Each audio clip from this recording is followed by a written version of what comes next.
والشهادتين، شهادة أن لا إله إلا الله وأن محمدا رسول الله، إقامة الصلاة، إيتاء الزكاة، وصوم رمضان وحج البيت. جدد حياة القلب بالقرآن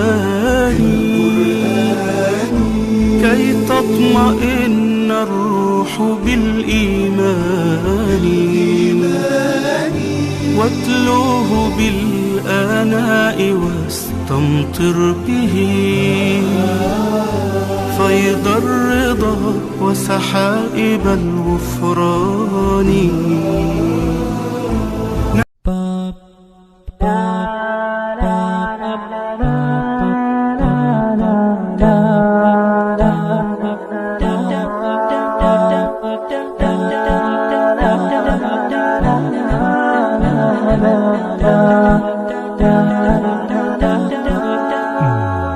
على جبين سعادتي وأفكاري تجري الحروف كنت ميتا في بحور الغي والإثم غريقا، كنت عابدا في قيود الذنب مملوكا رقيقا، مد لي الشيطان من أسبابه حبلا وثيقا.